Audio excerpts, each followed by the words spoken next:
Suara gemericik air dari kamar mandi mendadak terasa mencekam saat layar tablet suamiku menyala. Sebuah pesan masuk, "Mas, tabungan rumah kita sudah 1 miliar. Kapan kamu ceraikan dia?" Tubuhku gemetar. Ternyata selama ini, sebelum ceritanya dimulai, silahkan tulis di kolom komentar dari daerah mana saja teman-teman yang menonton cerita ini. Jangan lupa like dan subscribe agar channel ini bisa semakin berkembang dan bisa mempersembahkan cerita yang lebih menarik lagi. Suara gemericik air dari dalam kamar mandi terdengar sayup-sayup, diiringi siulan riang Irfan yang sedang menyanyikan lagu favoritnya. Di luar, suasana kamar utama kami begitu tenang. Wangi aromaterapi lavender menguar di udara, menciptakan ilusi sebuah rumah tangga yang sempurna. Setidaknya, itulah yang aku yakini selama 5 tahun pernikahan kami. Namaku Nadira. Dan hari ini, duniaku runtuh hanya karena sebuah layar sebesar 10 inci. Pagi itu, aku sedang merapikan tumpukan pakaian kotor Irfan di atas kasur. Tepat di sebelah bantalnya, tablet miliknya tergeletak begitu saja. Irfan memang terbiasa membawa pekerjaannya ke tempat tidur. Kebiasaan yang sering aku tegur namun tak pernah benar-benar ia hentikan. Tiba-tiba, layar tablet itu menyala terang. Layarnya tidak terkunci penuh, hanya redup, karena Irfan sepertinya lupa mematikan mode standby. Aku tidak pernah punya kebiasaan mengecek gawai suami. Buat apa? Aku sangat mempercayainya. Dia adalah Irfan, pria pekerja keras yang merintis bisnis waralaba kulinernya dari nol, atau lebih tepatnya, dengan sedikit bantuan modal dariku, hingga sukses seperti sekarang. Namun, mataku tanpa sengaja menangkap sebuah pop-up pesan dari aplikasi Telegram. Nama pengirimnya tidak ada, hanya sebuah emoji hati berwarna hitam. Biasanya aku akan mengabaikannya, mengira itu pesan dari grup kerja atau teman tongkrongannya. Tapi baris kalimat yang tertera di layar itu menahan napasku di tenggorokan. Jantungku seakan berhenti berdetak selama beberapa detik, sebelum akhirnya bergemuruh dengan hebat. "Mas, tabungan untuk rumah kita sudah 1 miliar. Kapan kamu ceraikan dia?" Tanganku gemetar saat meraih tablet itu. Rasanya dingin, sedingin aliran darahku saat ini. 1 miliar? Rumah kita? Ceraikan dia? Otakku mencoba memproses kata demi kata, mencari celah pembenaran bahwa ini mungkin hanya orang iseng, penipuan, atau prank semata. Tapi pesan balasan yang muncul sedetik kemudian menghancurkan sisa-sisa penyangkalanku. Layar itu kembali menyala dengan pesan baru dari nomor yang sama. "Aku udah capek sembunyi-sembunyi. Kamu janji setelah uangnya cukup, kita bakal tinggal bareng, kan? Istri Siri juga butuh kepastian, Mas." Istri Siri. Lututku lemas. Aku terduduk di tepi ranjang, mencengkeram spray dengan tangan yang gemetar hebat. Dadaku sesak, seolah ada bongkahan batu besar yang menghantam ulu hati. Irfan, suamiku yang selalu mengecup keningku setiap pagi, suamiku yang selalu bilang aku adalah satu-satunya alasan dia bekerja keras, ternyata memiliki istri Siri, dan mereka punya tabungan 1 miliar? Suara air di kamar mandi tiba-tiba mati. Siulan Irfan berhenti. Terdengar suara pintu kaca kamar mandi digeser. Kepanikan menyergapku. Dengan gerakan refleks yang dikendalikan oleh adrenalin murni, aku meletakkan tablet itu kembali ke posisi semula. Aku buru-buru meraih tumpukan baju kotor, memeluknya erat-erat untuk menutupi dadaku yang naik turun karena napas yang memburu. Aku memalingkan wajah, menatap ke arah jendela, mati-matian menahan air mata yang sudah menggenang di pelupuk. "Sayang, handuk aku mana, ya?" Suara Irfan terdengar dari ambang pintu kamar mandi. Suaranya lembut, manja, persis seperti pria yang sangat mencintai istrinya. Aku menggigit bibir bawahku kuat-kuat hingga terasa perih, mengumpulkan segenap kesadaran untuk menjawab dengan nada normal. Ada di laci lemari bajumu, Mas." Laci kedua. Suaraku terdengar sedikit bergetar, tapi aku harap dia tidak menyadarinya. "Oh, oke. Tumben kamu pagi-pagi udah beres-beres. Nat, sini dong, peluk dulu," ucapnya santai sambil berjalan mendekat. Saat tangannya yang masih sedikit basah menyentuh bahuku, rasanya jutaan jarum menusuk kulitku. Aku menahan rasa jijik yang luar biasa. Pria ini, yang aroma sabunnya sangat kukenal, baru saja merencanakan hidup baru dengan wanita lain di atas penderitaanku. Aku harus masukin baju ke mesin cuci, Mas. Keburu siang. Potongku cepat, menghindar dari pelukannya dan bergegas keluar kamar. Begitu pintu kamar tertutup, punggungku merosot di dinding lorong. Aku membekap mulutku sendiri, membiarkan air mata yang sejak tadi kutahan akhirnya tumpah tanpa suara. Di balik pintu itu, suamiku sedang bersiap-siap untuk bekerja, atau mungkin bersiap-siap untuk menemui wanita itu. Pengkhianat. Pagi itu menjadi pagi paling panjang dalam hidupku. Aku berdiri di depan kompor, menggoreng telur dan memanggang roti dengan gerakan mekanis. Pikiranku melayang antah berantah. Pertanyaan-pertanyaan terus berputar di kepalaku. Siapa wanita itu? Sejak kapan? Dari mana uang 1 miliar itu berasal? Sementara Irfan selalu bilang bisnisnya sedang butuh banyak perputaran modal, sehingga jatah bulananku harus dikurangi beberapa bulan terakhir. Wanginya enak banget. Suara Irfan menyapa dari belakang, diikuti kecupan ringan di pipiku. Ia sudah rapi dengan kemeja navy favoritnya dan wangi parfum yang menyengat. Aku memaksakan sebuah senyuman. Otot-otot wajahku rasanya kaku. Duduklah, Mas. Sarapannya udah siap. Irfan menarik kursi dan duduk dengan santai. Ia meraih selembar roti, mengoleskan selai, dan memakannya dengan lahap. Aku duduk di seberangnya, menatap wajah pria yang kunikahi 5 tahun lalu ini. Di mata orang lain, Irfan adalah sosok pria idaman. Sukses, sopan, dan family man. Tapi pagi ini, melihatnya mengunyah makanan yang kubuat, aku hanya melihat seorang pria asing yang memakai topeng suamiku. Kamu kenapa, Nat? Kok diam aja? Pucat lagi. Sakit? Tanya Irfan, menatapku dengan sorot mata yang, luar biasanya, terlihat begitu tulus. Berapa lama dia sudah melatih kebohongan ini? Berapa banyak topeng yang dia punya? Nggak apa-apa, Mas. Cuma agak kurang tidur aja semalam. Jawabku, berusaha membuat suaraku senormal mungkin. Aku mengaduk kopiku yang sudah mulai dingin, tidak berniat menyentuh makananku sama sekali. Makanya, jangan terlalu capek ngurus rumah. Kan aku udah bilang, kita sewa pembantu aja. Biar kamu bisa istirahat. Kamu itu ratu di rumah ini, Nat, ucapnya lembut sambil mengusap punggung tanganku. Kata, ratu, yang keluar dari mulutnya membuat perutku mual. Ratu di rumah ini, sementara ada istri lain yang disiapkan rumah baru seharga miliaran? Batinku menjerit. Nanti aja, Mas.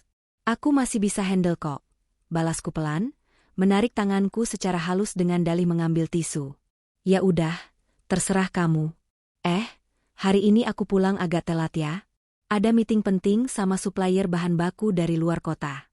Biasa, bahas kontrak buat cabang baru. Kayaknya bakal sampai malam, kata Irfan sambil mengecek ponselnya. Meeting penting. Tentu saja. Tiba-tiba saja instingku mengatakan bahwa meeting itu tidak ada hubungannya dengan bisnis. Oh, gitu ya? Semangat kerjanya, Mas. Kataku sambil tersenyum tipis.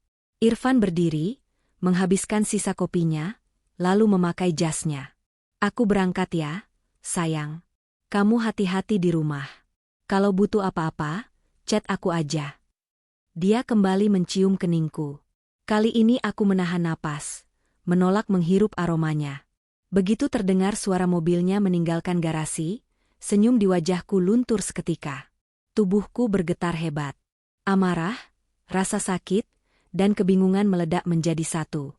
Aku menyapu bersih semua piring dan gelas di atas meja makan, hingga jatuh berserakan ke lantai.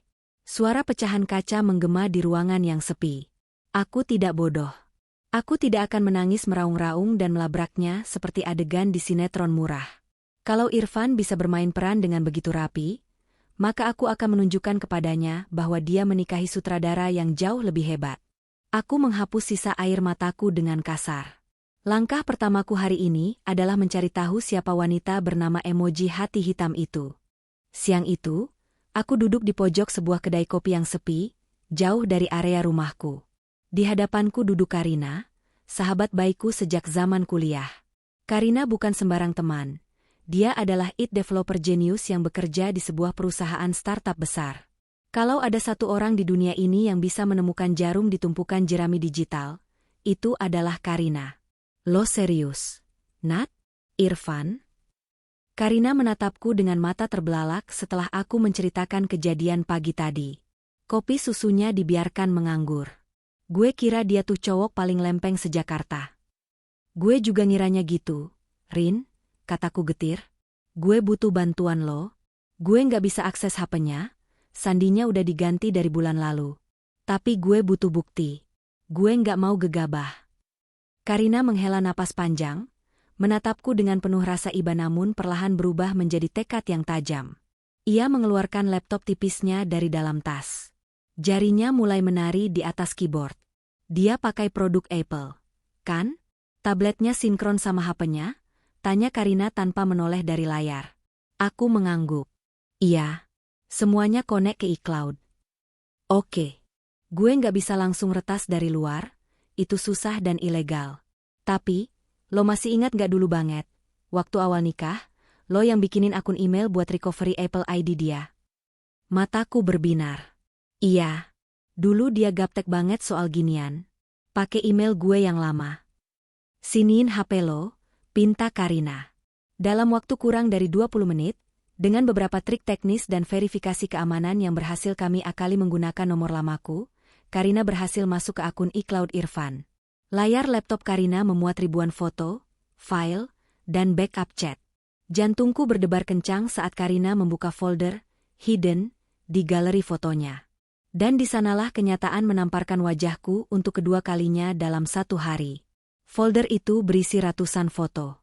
Foto-foto Irfan sedang liburan, makan malam romantis, dan yang paling membuatku hancur, foto sebuah prosesi akad nikah sederhana.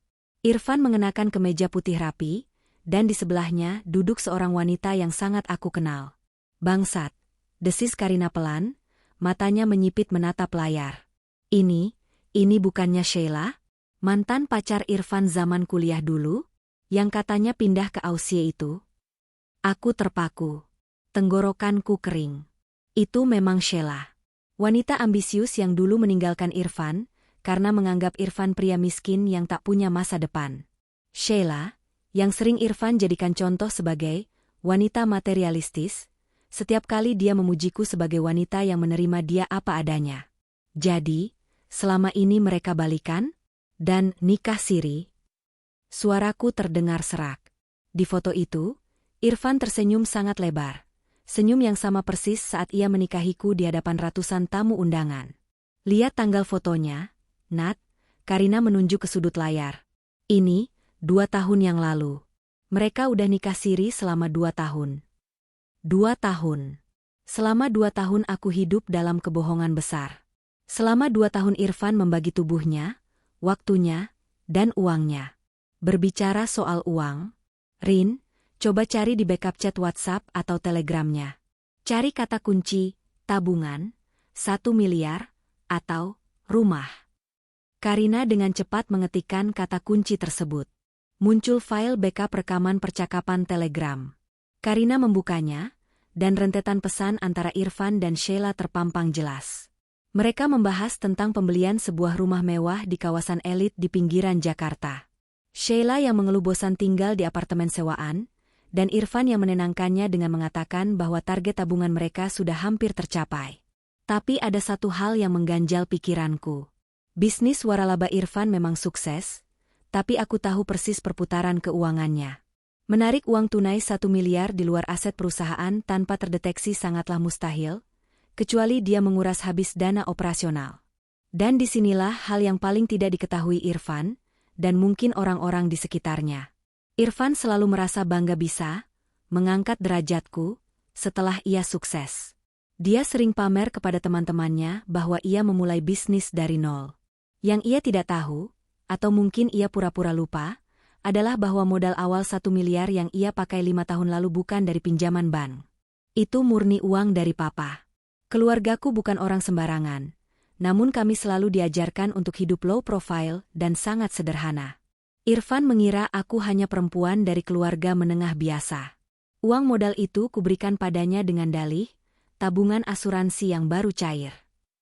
Dia tidak pernah tahu bahwa membiayai gaya hidup mewahnya selama ini hanyalah seujung kuku dari kekayaan keluargaku yang sebenarnya kusembunyikan demi menguji ketulusannya. Dan ternyata, dia gagal dalam ujian itu. Nat, lo baca ini, Karina menyela lamunanku. Dia menunjuk sebuah laporan keuangan bentuk PDF yang disembunyikan Irfan di folder rahasia lainnya. Aku mencondongkan badan. Itu adalah catatan pembukuan ganda. Irfan telah memanipulasi laporan keuangan waralabanya selama 2 tahun terakhir. Dia memotong maring keuntungan dari supplier, melaporkan pemasukan fiktif yang lebih kecil ke kantor pajak, dan mengalirkan dana sisa yang jumlahnya fantastis itu ke sebuah rekening atas nama orang lain.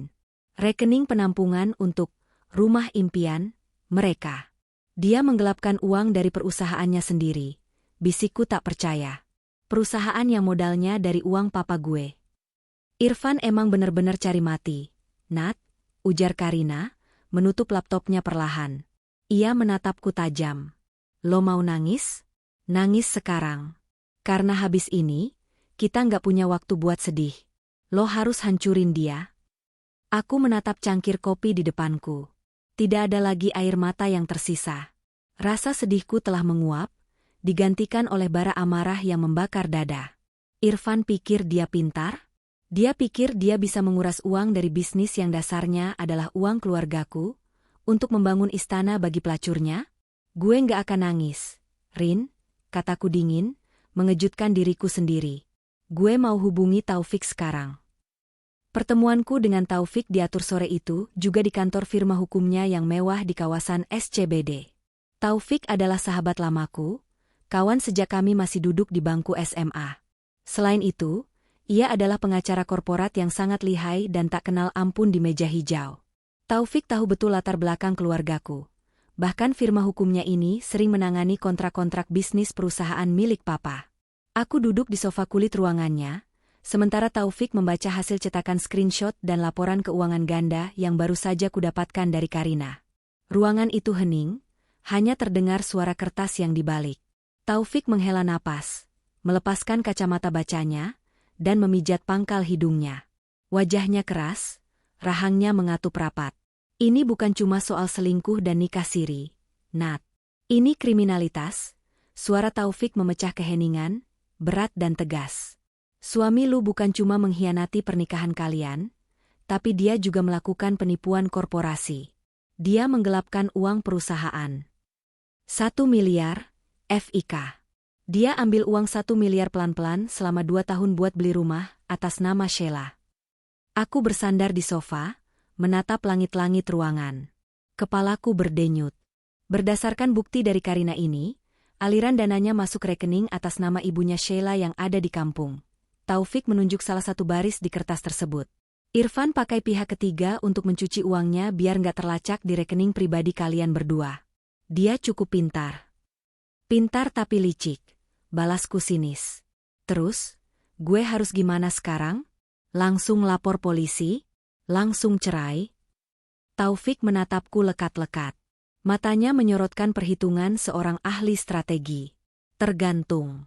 Lu mau penyelesaian yang cepat tapi biasa aja, atau lu mau kepuasan yang absolut? Aku membalas tatapannya. Bayangan Irfan tersenyum memelukku tadi pagi, sementara malamnya ia mungkin tidur dengan Sheila, kembali berkelebat. Bayangan ia memakai modal dari keluargaku untuk membangun hidup dengan wanita lain, membuat darahku mendidih. Gue mau dia hancur. FIK, suaraku bergetar, namun bukan karena tangis, melainkan karena amarah yang ditahan. Gue nggak cuma mau cerai. Kalau gue cerai sekarang, dia bakal lepas tangan. Dia bakal tinggal enak di rumah baru sama Sheila pakai uang itu. Gue mau ambil semuanya. Bisnis itu, uang itu, harga dirinya. Semuanya. Senyum tipis dan dingin muncul di sudut bibir Taufik. Itu baru sahabat gue. Dengar, Nat. Kalau lu gugat cerai sekarang karena alasan perselingkuhan siri, prosesnya bakal panjang dan dia bisa pakai alibi bahwa uang 1 miliar itu adalah uang pribadi hasil kerja kerasnya, dan membaginya sebagai harta gono gini. Kita nggak mau itu terjadi. Taufik mencondongkan badannya ke depan, menyilangkan tangan di atas meja. Kita mainkan permainannya. Irfan merasa dirinya raja yang pegang kendali penuh. Kan? Dia lupa bahwa di atas kertas pendirian awal PT, lu memegang 40% saham pasif sebagai penyuntik dana awal. Kalau lu tarik dana lu, Atau lu laporkan pembukuan ganda ini sebagai tindakan merugikan pemegang saham, perusahaannya kolaps detik itu juga. Tapi itu bakal ngerusak perusahaan juga, FIK, kataku ragu. Nggak akan, kalau kita main rapi. Kita jangan serang dari luar. Kita lucuti hartanya dari dalam. Taufik berdiri, berjalan menuju papan tulis putih di sudut ruangan, mengambil spidol. Langkah pertama, Taufik menulis angka 1 yang besar. Lu pulang hari ini, dan lu jadilah istri yang paling manis, paling penurut, dan paling bodoh di dunia. Biarkan Irfan merasa dia ada di atas angin. Jangan kasih kode sedikit pun kalau lu udah tahu. Aku menelan ludah. Membayangkan harus kembali tersenyum di depannya membuatku mual, tapi aku tahu ini penting. Langkah kedua, lanjut Taufik.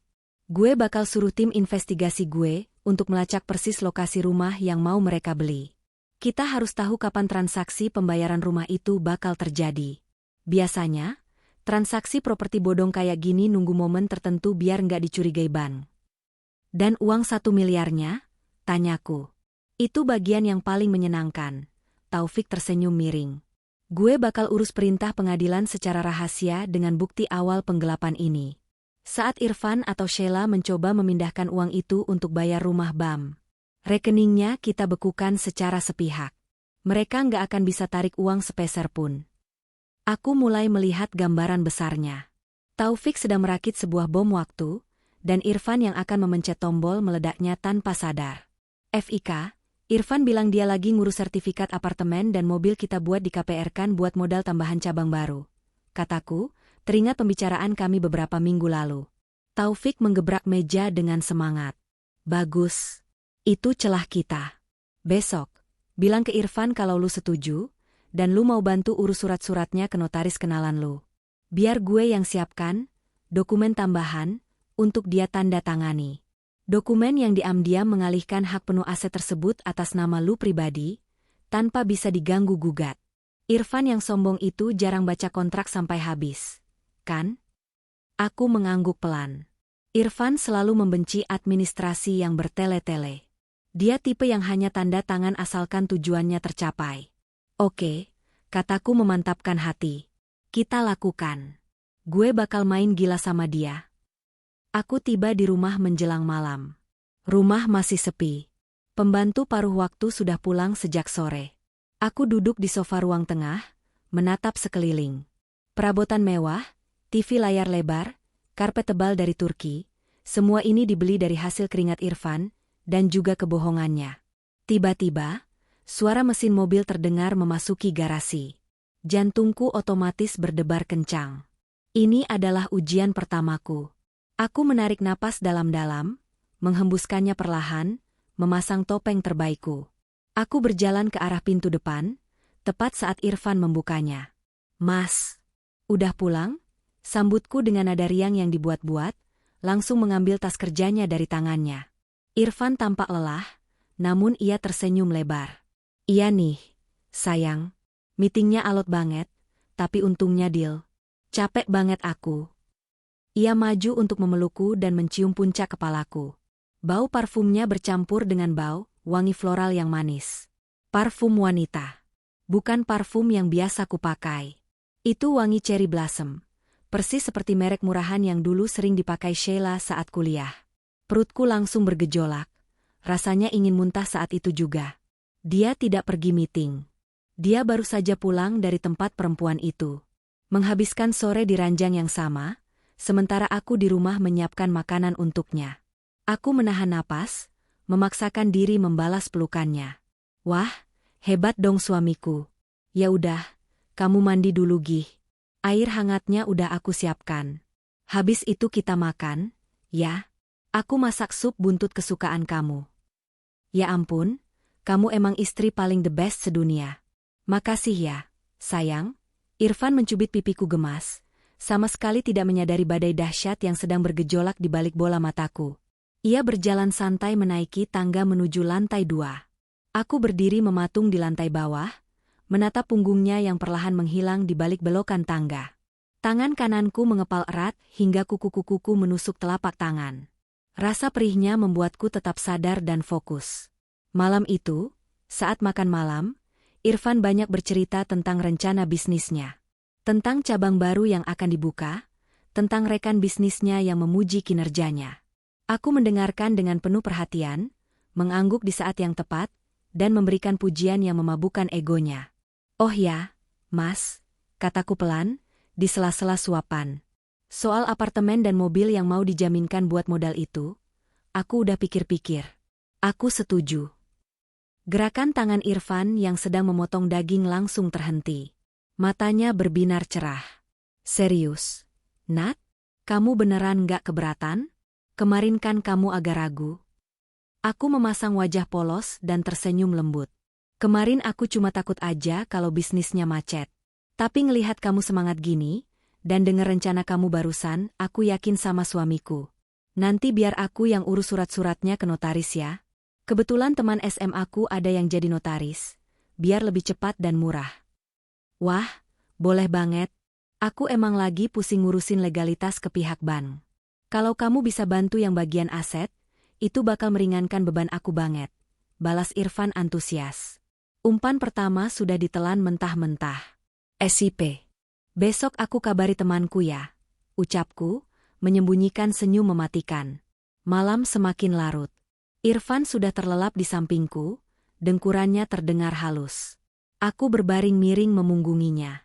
Mataku terbuka lebar menatap jendela kamar yang gelap. Dinginnya malam perlahan merayap masuk dari celah pendingin ruangan. Aku teringat masa-masa awal pernikahan kami. Saat Irfan dengan berapi-api menceritakan mimpinya ingin menjadi pengusaha sukses agar bisa membahagiakanku. Aku teringat keputusanku untuk menyembunyikan identitas keluargaku, demi menjaga harga dirinya sebagai laki-laki. Aku memberikan segalanya. Kepercayaan, waktu, masa muda, dan hartaku. Dan balasannya? Sebuah pengkhianatan paling kotor dan menjijikan. Air mata sempat menggenang kembali di pelupuk mataku, tapi dengan cepat aku mengedipkannya. Tidak ada lagi Nadira yang naif. Tidak ada lagi istri penurut yang mau dibodohi. Air mata ini sudah mengering, berubah menjadi bahan bakar untuk menghancurkan pria yang tidur di sebelahku ini. Bermimpilah yang indah malam ini, Irfan. Nikmatilah ilusi kemenanganmu bersama wanita murahan itu. Karena sebentar lagi, dunia kecil kalian yang dibangun dari kebohonganku akan runtuh rata dengan tanah. Dan aku akan duduk di barisan paling depan, menikmati setiap detik kehancuran kalian. Skakmatmu sudah dimulai, Mas." Pagi itu, udara Jakarta terasa lebih panas dari biasanya, seolah mendukung bara yang sedang menyala di dadaku. Aku sudah duduk manis di ruang rapat pribadi Taufik sejak pukul 8 pagi. Di hadapanku, berserakan tumpukan kertas berlogo firma hukum Taufik yang akan menjadi kunci kehancuran Irfan. "Gue udah siapkan semuanya semalaman, Nat," ucap Taufik sambil menyodorkan sebuah map tebal berwarna biru gelap. Matanya yang tajam menatapku lekat, memastikan aku tidak ragu sedikitpun. Ini bukan sekadar surat kuasa biasa. Ini adalah dokumen hibah mutlak dan pemisahan harta secara sepihak yang dibalut dengan bahasa legal yang sangat rumit. Kalau Irfan tanda tangan ini, otomatis apartemen di SCBD, 2 mobil mewah kalian, dan seluruh kepemilikan saham pasif lo di perusahaannya akan murni beralih 100% ke nama lo. Dia nggak akan punya celah hukum buat nuntut gono gini. Aku menyentuh map itu. Kertasnya terasa dingin. Bahasanya nggak terlalu mencolokkan. "FIK? Mas Irfan itu bukan orang bodoh. Kalau dia baca judulnya dan ada kata, hibah mutlak, dia pasti langsung curiga." Taufik tertawa pelan, tawa khas seorang pengacara yang tahu betul bagaimana mencari celah. "Tenang aja." Di halaman depan, judulnya adalah Persetujuan Restrukturisasi Aset untuk Penjaminan Kredit Korporasi. Sangat meyakinkan, kan? Persis seperti alasan yang dia pakai untuk ngibulin lo. Klausul hibahnya gue selipkan di halaman 7 dan 8, menggunakan istilah hukum yang membosankan dan paragraf yang sangat panjang. Orang yang lagi capek atau merasa di atas angin gak akan baca sampai sejauh itu. Apalagi kalau yang nyodorin adalah istri penurutnya yang selama ini dia anggap gak ngerti urusan bisnis. Aku tersenyum miring. Kata, istri penurut, itu terdengar sangat menggelikan sekarang. "Oke.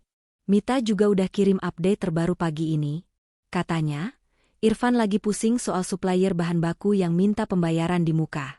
Dia lagi butuh uang cepat buat operasional, karena uang kasnya dia sedot buat DP rumah si pelakor itu. Itu momen emas lo, Nat. Taufik menunjuk map itu. Laki-laki yang lagi terdesak urusan uang dan merasa dibantu oleh istrinya, egonya akan membesar tapi kewaspadaannya akan turun drastis. Lo pulang, lo mainkan peran lo.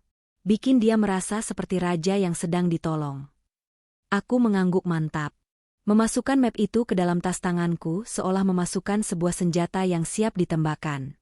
Perjalanan pulang ke rumah terasa begitu cepat. Aku menghabiskan waktu di mobil untuk melatih ekspresi wajahku di kaca spion. Nadira yang polos. Nadira yang mendukung suami. Nadira yang tidak tahu bahwa suaminya sedang meniduri wanita lain. Sore harinya, saat Irfan pulang, aku menyambutnya dengan secangkir teh chamomile hangat dan senyum termanis yang bisa kubuat. Wajahnya terlihat kusut masai. Dasi kerjanya sudah ditarik longgar, dan kemejanya berantakan. Pusing banget, Mas? Tanyaku lembut, berdiri di belakang sofa dan mulai memijat pelan bahunya. Irfan memejamkan mata, menyandarkan kepalanya ke tanganku. Iya, sayang. Supplier daging tiba-tiba minta pelunasan bulan ini juga. Arus kas lagi agak seret. Aku butuh cepat masukin jaminan ke bank buat cairin pinjaman tambahan. Tentu saja arus kasmu seret. Mas, uangnya kamu pakai buat beli rumah pelacurmu, rutuku dalam hati. Namun, mulutku berkata lain. Oh ya ampun, kasihan suamiku. Kebetulan banget. Tadi pagi aku udah mampir ke tempat temanku yang notaris itu. Surat-surat yang kamu minta buat persetujuan jaminan aset udah selesai diketik. Mata Irfan langsung terbuka. Dia menoleh ke arahku dengan tatapan berbinar. Serius, Nat? Cepet banget temen kamu kerjanya. Aku tertawa kecil, melangkah ke depan dan duduk di sebelahnya. Iya dong. Aku bilang ini urgen buat bisnis suamiku tersayang. Temanku langsung prioritaskan. Ini dokumennya. Aku mengeluarkan map biru itu dan meletakkannya di atas meja kopi. Jantungku berdebar kencang saat Irfan meraih map itu. Inilah saatnya. Skakmat pertama. Sementara Irfan membolak-balik halaman depan dokumen itu, ponselku bergetar pelan di saku. Aku melirik sekilas dari layar yang menyala. Pesan dari Mita. Sahabatku yang jago melacak jejak digital itu tidak main-main dengan tugasnya.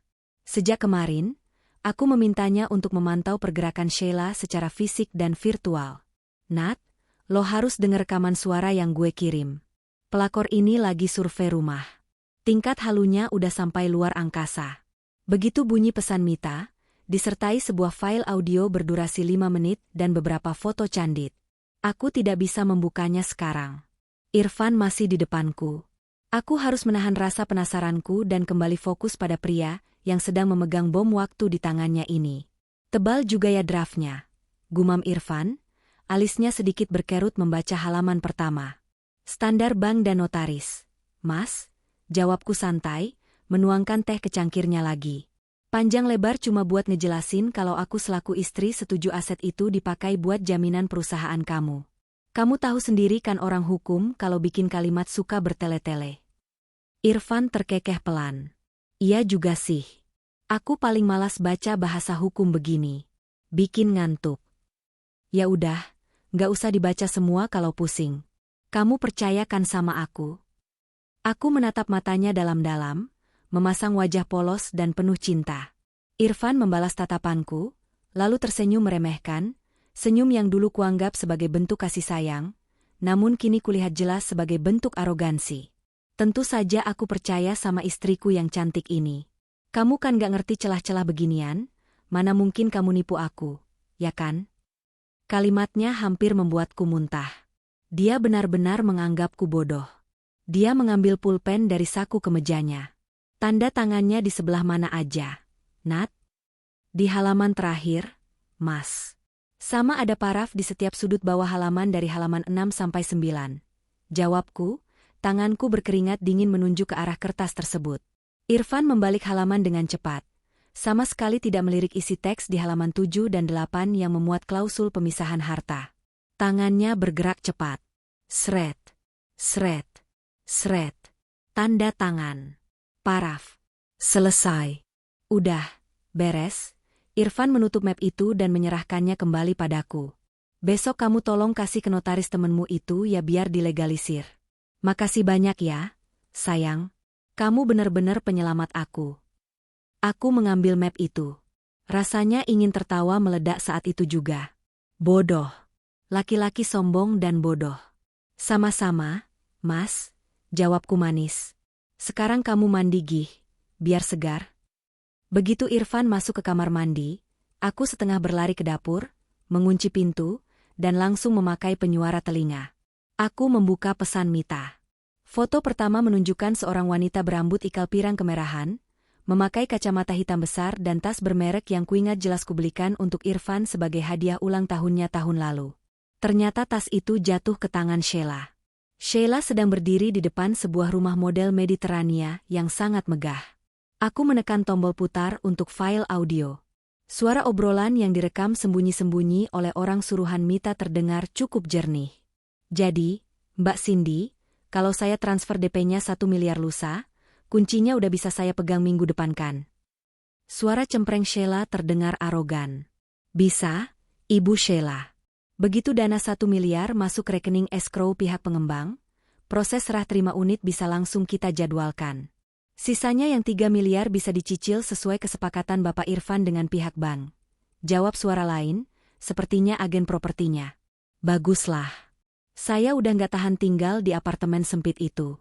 Suami saya juga bilang, rumah ini cocok buat saya karena keamanannya ketat. Maklum ya, Mbak, suami saya pengusaha besar, takut banyak yang ganggu. Sheila tertawa renyah, tawa yang membuat darahku mendidih. Suami saya. Dia menyebut Irfan suaminya dengan begitu bangga di depan orang lain. Aku mematikan rekaman itu. Gigiku gemeretak. 1 miliar. Mereka benar-benar akan memindahkan uang itu lusa. Waktunya sangat sempit. Aku harus bergerak lebih cepat. Keesokan paginya, aku tidak membuang waktu.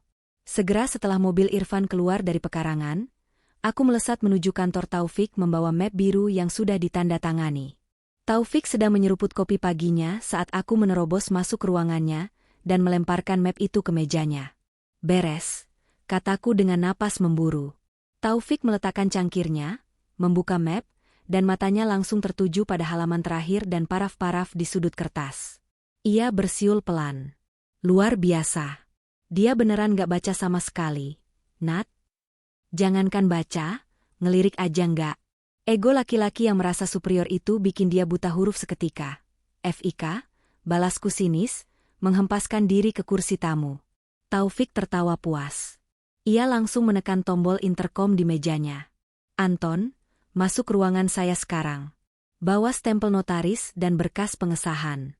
Kita punya mainan baru. Seorang pria berkacamata yang merupakan notaris rekanan firma Taufik masuk. Dalam waktu kurang dari 1 jam, dokumen itu telah dilegalisasi, diberi meterai, dan sah secara hukum negara. Dengan ini, secara hukum yang berlaku, mulai detik ini seluruh apartemen di SCBD, mobil Mercedes dan Alphard, serta hak tarik modal 40% di perusahaan Irfan adalah milik Nadira sepenuhnya, ucap Taufik sambil menyerahkan salinan aslinya padaku. Kalau Irfan macam-macam, lo tinggal usir dia dari apartemen dan tarik mobilnya pakai debt collector. Tapi, tahan dulu. Kita biarkan dia mimpi indah sebentar lagi. Taufik, ada hal yang lebih mendesak, ujarku, mencondongkan badan ke depan. Aku menceritakan soal rekaman suara Sheila yang kudapat dari Mita semalam. Mereka mau transfer DP 1 miliar itu besok lusa. Kalau uang itu sampai masuk ke pihak pengembang perumahan, nariknya bakal susah dan panjang urusannya. Wajah Taufik seketika berubah serius. Ia mengetukkan jarinya ke meja. Besok lusa? Wah, mereka gerak cepat juga. Ini artinya rekening penampungan itu udah ready saldonya. Lo bisa bekukan rekeningnya hari ini, kan? Tanyaku penuh harap. Bisa. Bukti audit ganda dari Mita udah gue pelajari. Itu udah cukup kuat buat bikin laporan polisi tentang dugaan penggelapan dana korporasi oleh direktur utama. Taufik berdiri, meraih jasnya dari sandaran kursi. Gue akan jalan ke Mabes Polri sekarang pakai jalur VIP kenalan gue. Begitu surat perintah penyelidikan keluar, Pihak bank diwajibkan memblokir semua rekening yang terafiliasi dengan aliran dana mencurigakan itu, termasuk rekening ibunya Sheila yang dipakai sebagai penampungan. Berapa lama proses blokirnya? Paling lambat besok siang, rekening itu udah beku. Mati total, Taufik tersenyum kejam. Pas si pelakor mau transfer DP besok lusa, dia cuma bakal lihat tulisan, transaksi ditolak, di layarnya. Dan lo tahu apa yang terjadi kalau orang panik urusan duit miliaran? Mereka bakal saling gigit. Jawabku, senyumku mulai merekah membayangkan kekacauan yang akan terjadi. Tepat sekali. Sekarang lo pulang. Siapkan baju paling bagus yang lo punya. Kita akan merayakan kemenangan lo sebentar lagi. Hari berikutnya berjalan seperti adegan film lambat, slow motion, yang sangat mendebarkan. Aku menghabiskan waktu di salon, memanjakan diri dengan perawatan rambut dan lulur, seolah aku adalah wanita paling tanpa beban di dunia. Ponselku bergetar beberapa kali karena pesan dari Irfan yang menanyakan apakah surat jaminan dari notaris sudah selesai. Aku membalasnya dengan santai, "Udah dong, sayang. Lagi proses di bank." Katanya butuh waktu beberapa hari buat verifikasi. Sabar ya, suamiku sayang. Tentu saja itu bohong. Dokumen itu sedang duduk manis di dalam brankas besi di kamarku. Pukul 2 siang, panggilan telepon dari Taufik masuk. Aku segera menyingkir ke sudut kafe tempatku sedang makan siang. "Gimana, FIK?" tanyaku tak sabar. "Selesai, Nat," suara Taufik terdengar puas. "Surat perintah pemblokiran udah masuk ke bank pusat pagi ini. Pihak bank baru aja ngabarin gue kalau rekening atas nama ibu dari saudari Sheila sudah resmi dibekukan. Saldo di dalamnya ada tepat 1.100.000.000. Semuanya nyangkut di sana sekarang." Aku memejamkan mata, menghela napas panjang yang terasa sangat melegakan. Rasanya seperti ada beban berat yang diangkat dari pundakku. 1 miliar uang perusahaan, uang papa, yang dicuri suamiku untuk selingkuhannya, kini aman tak tersentuh. Berarti besok pas Sheila mau transfer. Mampus dia, potong Taufik sambil tertawa lepas. Ban gak akan ngasih tahu alasan pastinya lewat telepon kalau dia komplain. Mereka cuma bakal bilang rekening diblokir karena indikasi aktivitas ilegal. Sheila harus datang ke bank bawa KTP ibunya. Dan ibunya ada di kampung. Kan? Bakal ribet. Sempurna. Makasih banyak, FIK. Lo emang yang terbaik. Belum, Nat. Puncak acaranya belum mulai. Ngomong-ngomong, lo jadi bikin pesta perayaan itu. Aku tersenyum menatap pantulan wajahku di kaca jendela kafe. Mataku yang dulu selalu memancarkan kelembutan, kini digantikan oleh sorot mata yang tajam dan tak kenal ampun. "Jadi dong," jawabku pasti. 2 minggu lagi hari ulang tahun pernikahan kami yang kelima. Irfan dari dulu pengen banget bikin acara besar ngundang kolega bisnisnya buat pamer kesuksesan. Aku bakal kabulin permintaannya. Aku bakal bikin pesta yang paling gak bisa dia lupain seumur hidupnya. Jangan lupa undang gue. Tenang aja. Lo tamu kehormatannya, FIK. Aku menutup telepon dan memanggil pelayan kafe untuk membayar tagihan. Langkah kakiku terasa sangat ringan. Uang mereka sudah kutahan. Aset mereka sudah kuambil alih. Sekarang, saatnya menyiapkan panggung eksekusi. Aku ingin kehancuran Irfan disaksikan oleh orang-orang yang selama ini menganggapnya sebagai pria sempurna. Aku ingin rasa malunya menembus tulang. 2 minggu berlalu dengan sangat intens. Sandiwaraku di rumah semakin sempurna.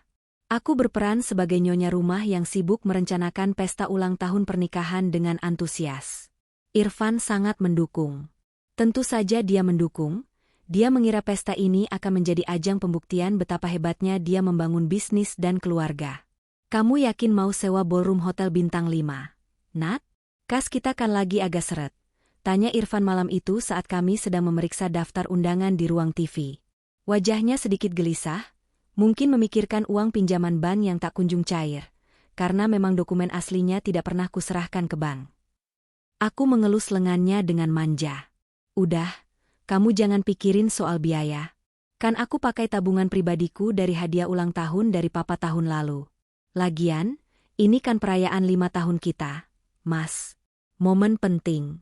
Kolega bisnis kamu harus lihat kalau perusahaan kamu kuat dan stabil. Itu bagus buat citra perusahaan kan? Mendengar kata citra perusahaan, kegelisahan Irfan memudar, digantikan oleh senyum bangga. Egonya kembali terpuaskan. Kamu emang paling ngerti urusan branding, sayang. Ya udah, terserah kamu aja. Aku undang anak-anak komunitas golf juga ya. Tentu saja, jawabku. Undang semuanya. Semakin banyak yang lihat kau hancur, semakin bagus. Besoknya, aku bertemu Mita di apartemennya untuk menyelesaikan satu urusan penting yang tidak boleh diketahui Irfan. Ini dia, undangan spesial kita. Mita menunjukkan sebuah amplop hitam elegan dengan huruf tinta emas. Desainnya sangat mewah, jauh lebih mewah dari undangan reguler yang kusebar ke teman-teman Irfan. Lo udah dapat alamat pasti Sheila kan, MIT? Tanyaku sambil memeriksa undangan tersebut. Tidak ada nama pengirim di sana. Hanya tulisan, undangan VIP. Malam puncak kesuksesan Irfan. Datang dan saksikan pengumuman terbesarnya. Udah dong. Apartemen di daerah Kuningan. Lantai 15, unit 1508, jawab Mita mantap. Kurir khusus gue bakal antar ini sore ini juga langsung ke tangannya. Sheila pasti mikir Irfan yang ngirim ini diam-diam buat ngasih kejutan. Dia bakal mikir Irfan mau ngumumin perceraian kami dan memperkenalkan dia sebagai istri barunya, ujarku sinis. Aku sangat paham jalan pikiran wanita pelakor murahan seperti Sheila. Dia haus validasi. Dia ingin diakui. Undangan ini adalah umpan yang tak mungkin dia tolak. Ngomong-ngomong soal Sheila, Nat, Mita membuka laptopnya dan memperlihatkan log aktivitas ponsel yang berhasil ia retak. 2 hari terakhir ini, intensitas telepon dia ke Irfan naik drastis. Berpuluh-puluh kali sehari. Dan durasinya panjang-panjang, isinya banyakan berantem. Aku tertawa renyah. Itu karena uangnya nggak bisa ditarik, kan? Tepat, Mita ikut tertawa. Sheila ngamuk karena pas dia mau transfer DP rumah, aksesnya ditolak. Dia nuduh Irfan sengaja narik uangnya lagi. Irfan kalang kabut karena ngerasa nggak narik. Tapi pas dia cek ke sistem M-Banking, saldonya emang ditahan. Irfan sekarang lagi stres berat karena mikir sistem banknya yang error atau ada audit pajak. Biarin aja mereka saling tuduh. Orang yang hubungannya dibangun dari kebohongan dan uang, akan hancur juga karena kebohongan dan uang, ucapku dingin. Aku bangkit berdiri, merapikan gaun yang kupakai. Hari ini aku harus mencoba baju ke butik desainer langgananku. Aku sudah memesan sebuah gaun merah marun berlengan panjang dengan potongan leher V yang elegan. Merah adalah lambang keberanian, dan juga warna peringatan bahaya. Aku ingin Irfan melihat warna merah itu sebagai hal terakhir yang ia kagumi dari diriku sebelum aku menghancurkannya. Semua udah siap, Nat? Tanya Mita saat aku berjalan menuju pintu. Aku menoleh, tersenyum dengan tatapan mata yang sudah kehilangan sisa-sisa kepolosannya. Panggungnya udah siap. MIT. Aktornya udah masuk jebakan. Tinggal nunggu layar dibuka. Aku melangkah keluar dari apartemen Mita dengan kepala tegak. Hitung mundur menuju hari ulang tahun pernikahan kelima kami dimulai. Hari di mana kematian statusku sebagai istri Irfan akan dirayakan dengan sangat meriah. Di sudut kota yang lain, jauh dari rumahku yang tenang, sebuah jebakan baru saja berpindah tangan. Melalui sadapan mikrofon ponsel yang diretas Mita, aku bisa mendengar dengan jelas apa yang terjadi di lobi apartemen Sheila siang itu. Aku duduk bersandar di kursi kerjaku di rumah, memejamkan mata, membiarkan suara dari penyuara telinga melukiskan adegan tersebut di kepalaku. Terdengar suara langkah kaki bergegas, lalu suara seorang pria, kurir khusus yang disewa Mita. Paket untuk Ibu Sheila. Mohon tanda tangannya di sini, Bu. Dari siapa? Mas? Kok nggak ada nama pengirimnya? Suara Sheila terdengar curiga, namun ada nada penasaran yang tak bisa disembunyikan. Saya hanya kurir VIP, Bu. Pesanannya memang diantar secara anonim, jawab kurir itu profesional. Terdengar suara kertas dirobek.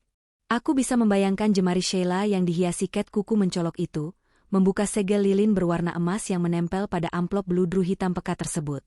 Lalu, hening sejenak. Kesunyian yang hanya berlangsung 3 detik itu dipecahkan oleh pekikan tertahan dari mulut Sheila. Oh my god, ini undangan dari Irfan? Malam puncak kesuksesan? Pengumuman terbesar? Sheila bergumam pada dirinya sendiri. Suaranya bergetar karena euforia yang meluap-luap. Aku membuka mata, menatap pantulan diriku di layar laptop yang gelap. Senyum dingin mengembang di bibirku. Sheila, dengan segala ambisi dan kebodohannya, menelan umpan itu bulat-bulat. Dia tidak berpikir panjang mengapa Irfan, pria yang selama 2 tahun ini menyembunyikannya rapat-rapat, tiba-tiba mengirimkan undangan tanpa nama ke acara resminya. Di kepala Sheila yang dipenuhi halusinasi kelas atas, kalimat, pengumuman terbesar, hanya memiliki satu arti. Irfan akhirnya akan menceraikan Nadira di depan umum dan mengangkat derajatnya dari seorang istri siri yang disembunyikan menjadi nyonya sah yang dipamerkan. Ponselku bergetar. Pesan dari Mita masuk. Umpan dimakan, bos. Pelakor kita barusan telepon butik sewa gaun desainer. Dia mau tampil paling mentereng. Katanya dia mau bikin istri sah, kelihatan kayak gembel. Aku tertawa renyah, tawa yang menggema di ruang kerjaku yang sepi. Silakan berdandan secantik mungkin, Sheila, bisikku pada diriku sendiri. Karena gaun termahal pun tidak akan bisa menutupi rasa malu saat kau ditelanjangi oleh kenyataan nanti. Aku beranjak dari kursi, berjalan menuju lemari pakaianku. Di sana, tergantung sebuah gaun merah marun rancangan desainer ternama yang baru saja kuambil kemarin. Merah darah. Warna yang melambangkan keberanian, sekaligus peringatan bahaya yang mematikan. Aku menyentuh bahan sutranya yang lembut. Besok malam, aku akan memastikan matanya, dan mata Irfan, tidak bisa berpaling dariku, tepat sebelum aku menghancurkan dunia mereka. Pagi hari sebelum pesta perayaan itu berlangsung, rencanaku memasuki fase paling krusial. Hari ini adalah hari yang disepakati Sheila untuk mentransfer uang muka 1 miliar rupiah ke rekening pengembang perumahan mewah tersebut. Aku sedang menyesap teh melati di ruang tengah saat Mita menelepon. Suaranya terdengar sangat antusias, nyaris seperti anak kecil yang sedang menonton pertunjukan sirkus. Nat, lo harus dengar ini secara live. Gue udah sambungin akses audio dari ponsel Sheila ke channel khusus. Dia lagi di kantor pengembang perumahan sekarang. It's so me. Aku segera memasang penyuara telinga, menekan tombol mute di televisiku. Baik, Ibu Sheila. Dokumen praperjanjiannya sudah siap semua. Tinggal menunggu konfirmasi dana masuk sebesar 1 miliar rupiah ke rekening virtual kami. Suara seorang wanita, sepertinya agen properti atau staf administrasi pengembang, terdengar ramah. Oh, gampang itu. Saya transfer pakai M-Banking sekarang ya, Mbak. Limit saya besar kok, jadi bisa langsung masuk. Jawab Sheila dengan nada pongah yang sangat khas. Terdengar ketukan jari di layar ponsel. Hening sejenak. Aku menahan napas. Detik demi detik terasa berjalan sangat lambat. Loh? Kok gini? Nada suara Sheila tiba-tiba berubah, dari yang tadinya percaya diri menjadi kebingungan. Mbak, ini sinyal di kantor ini jelek ya? Kok tulisannya transaksi ditolak? Sinyal wifi kami stabil kok, Bu. Mungkin sistem bank ibunya sedang gangguan? Coba diulangi lagi saja. Terdengar decakan kesal dari mulut Sheila. Ketukan di layar ponsel kembali terdengar, kali ini lebih keras dan kasar. Sialan, ditolak lagi. Tulisannya, rekening diblokir oleh otoritas. Hubungi cabang terdekat. Ini maksudnya apa sih? Suara Sheila mulai meninggi, kepanikan mulai merayap naik ke tenggorokannya. Wah, kalau keterangan dari bank seperti itu, biasanya ada masalah administrasi atau hukum dari pihak pemilik rekening. Bu, kami tidak bisa memproses serah terima unit jika dananya belum masuk hari ini. Batas waktu penahan unitnya habis jam 12 siang nanti loh, Bu. Mbak jangan macam-macam ya. Saya ini istri pengusaha kaya. Uang saya ada 1 miliar di situ. Masa diblokir tiba-tiba? Ini pasti banknya yang error. Tunggu sebentar, saya telepon suami saya. Aku tersenyum puas hingga memperlihatkan deretan gigiku. Ini dia. Momen kehancuran komunikasi mereka dimulai. Terdengar bunyi nada sambung. Sekali, 2 kali, 3 kali. Lalu suara Irfan terdengar, pelan dan berbisik. Halo, lah? Aku lagi di kantor, ada orang pajak. Kenapa telepon siang-siang? Mas, kamu apain rekening mamaku? Kamu tarik lagi ya uangnya? Sheila langsung meledak, berteriak tanpa memedulikan tempatnya berada. Hah? Ngomong apa sih kamu? Narik uang gimana? Aku nggak sentuh apa-apa. Irfan membalas, suaranya terdengar panik dan bingung. Jangan bohong kamu, Mas. Aku lagi di kantor developer mau bayar DP rumah kita, dan M-Bankingnya bilang rekening mamaku diblokir otoritas. Duit 1 miliar kita nggak bisa ditarik sepeser pun. Kamu mau nipu aku ya? Kamu nyesel beliin aku rumah? Astaga, Sheila, pelankan suaramu. Aku beneran nggak tahu. Diblokir otoritas gimana maksudnya? Itu rekening penampungan rahasia, nggak mungkin ada yang tahu selain kita. Kamu jangan bikin aku tambah pusing dong, ini urusan di kantor lagi ruwet. Aku nggak peduli urusan kantormu. Kalau hari ini DP-nya nggak masuk, rumah itu bakal dikasih ke orang lain. Aku nggak mau tahu, kamu harus urus banknya sekarang juga atau aku bakal nekat datang ke rumah istrimu dan bongkar semuanya. Sheila, jangan gila. Oke, aku cek dulu ke orang dalam bank. Kamu tenang dulu, jangan kemana-mana. Koneksi telepon diputus dengan kasar. Aku melepaskan penyuara telinga dan tertawa lepas. Air mataku sampai keluar karena terlalu banyak tertawa. Selamat pusing 7 keliling, Mas Irfan, gumamku sambil menatap layar ponsel yang perlahan meredup. Sore harinya, Irfan pulang lebih cepat dari biasanya. Aku sedang menata bunga lili putih di vas ruang tamu, ketika ia masuk dengan langkah gontai. Wajahnya yang biasa tampan dan penuh percaya diri kini terlihat sangat pucat, seolah darahnya baru saja disedot habis. Keringat dingin membasahi pelipis dan kerah kemejanya. Ia tampak seperti orang yang baru saja melihat hantu. Dan aku tahu persis, hantu, apa yang sedang mengejarnya. Hilangnya uang 1 miliar secara misterius di saat ia membutuhkannya. Mas, kok tumben jam 4 udah sampai rumah? Wajah kamu pucat banget. Aku menyapanya dengan nada khawatir yang dibuat-buat, meletakkan gunting bunga dan menghampirinya. Irfan tersentak kecil, seolah baru sadar aku ada di sana. Matanya liar menatap sekeliling. Iya, Nat. Kepalaku pusing banget. Kayaknya asam lambungku naik. Ada masalah sedikit di kantor. Masalah supplier daging yang kemarin itu belum selesai. Mas? Tanyaku lembut, membimbingnya duduk di sofa. Bukan itu. Ini beda, jawabnya terbata-bata. Ia menunduk, mengusap wajahnya dengan kedua tangan. Ada rekening perusahaan yang bermasalah. Diblokir tiba-tiba sama bank. Katanya ada audit investigasi. Aku nggak ngerti kenapa bisa tiba-tiba begini. Tentu saja kau tidak ngerti, batinku mengejek. Karena kau pikir kejahatanmu tidak meninggalkan jejak. Aku duduk di sebelahnya, mengelus punggungnya dengan penuh simpati. Ya ampun, kok bisa sampai diblokir ban? Emangnya uang perusahaan kita ada yang nyangkut di sana? Mas? Banyak? Pertanyaanku tepat sasaran. Tubuh Irfan menegang. Ia menelan ludah dengan susah payah. Jika ia mengaku uang itu adalah uang perusahaan, ia harus menjelaskan kenapa alirannya masuk rekening pribadi yang tidak dikenal. Jika ia bilang itu uang pribadinya, ia harus menjelaskan dari mana ia dapat 1 miliar tunai tanpa sepengetahuanku. Maju kena, mundur kena. Lumayan buat operasional, Nat. Tapi kamu nggak usah panik ya. Ini pasti cuma kesalahan sistem dari bank. Aku udah suruh staf keuanganku buat urus besok pagi-pagi. Irfan mencoba menenangkanku, padahal tangannya yang bersandar di lutut terlihat gemetar. Aku percaya sama kamu, Mas, ucapku, memeluknya dari samping. Uang kita, aset kita, semuanya pasti aman di tangan kamu. Besok kan acara ulang tahun pernikahan kita. Malam puncak perayaan kesuksesan kamu. Aku nggak mau kamu kepikiran hal lain. Besok malam, biarkan semua orang lihat betapa hebatnya suamiku ini. Mendengar kata-kata itu, Irfan mencoba memaksakan sebuah senyuman, tapi senyum itu terlihat sangat menderita. Matanya kosong.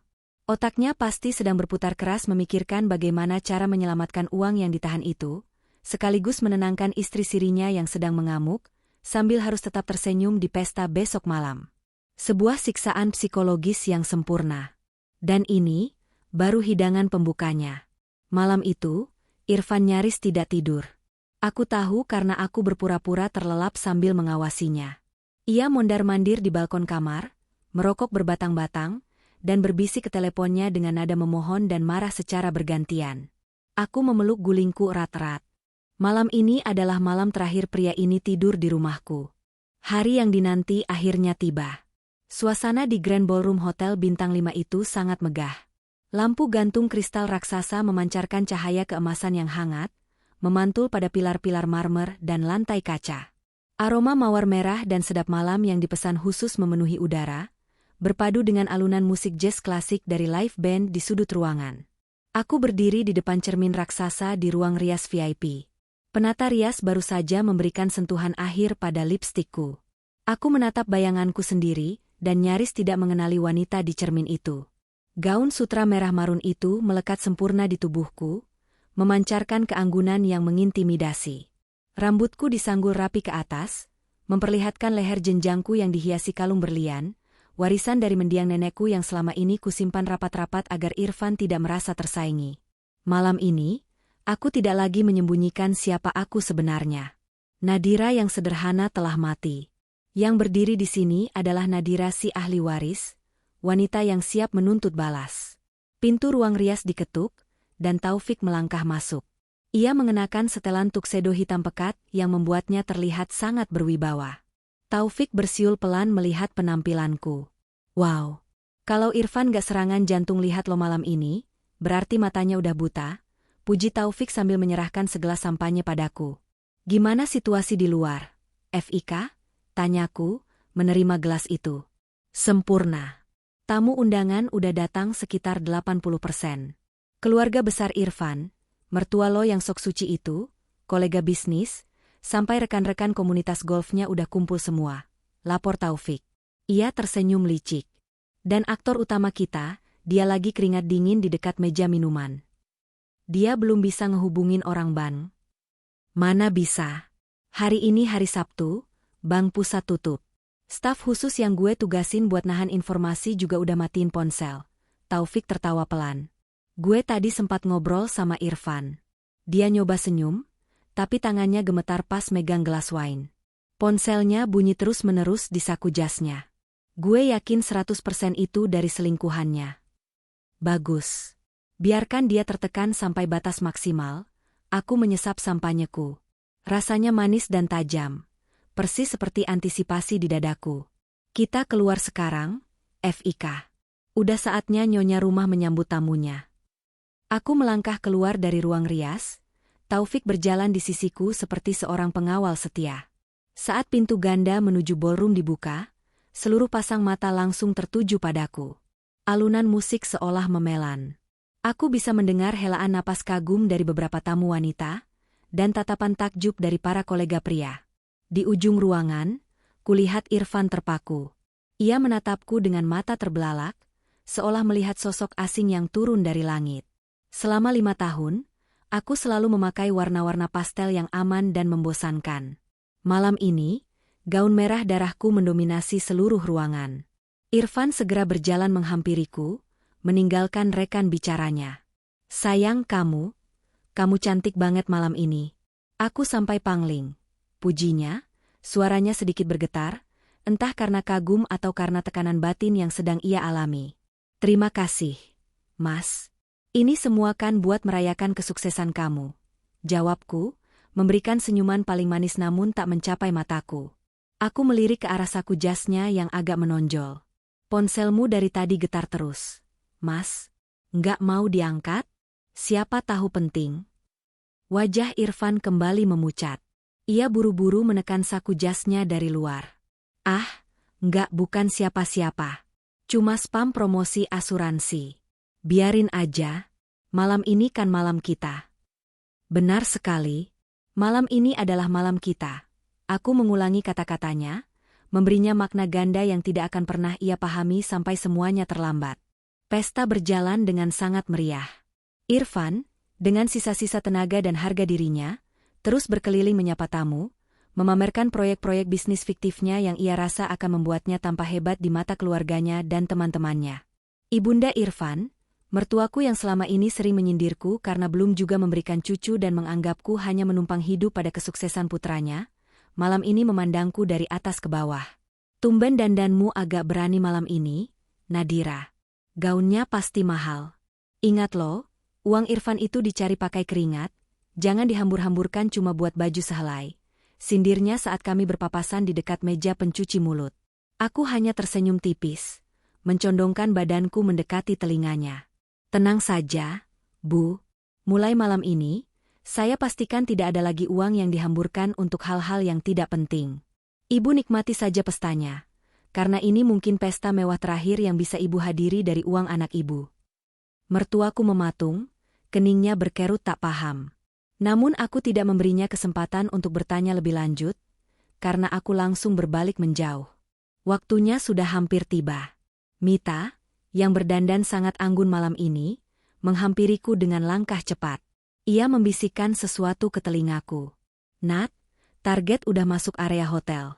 Dia lagi di lobi bawah, Otwu naik lift menuju ballroom. Jantungku berdegup kencang. Adrenalin memompa deras dalam nadiku. Gimana penampilannya? Mita menahan tawa. Norak habis.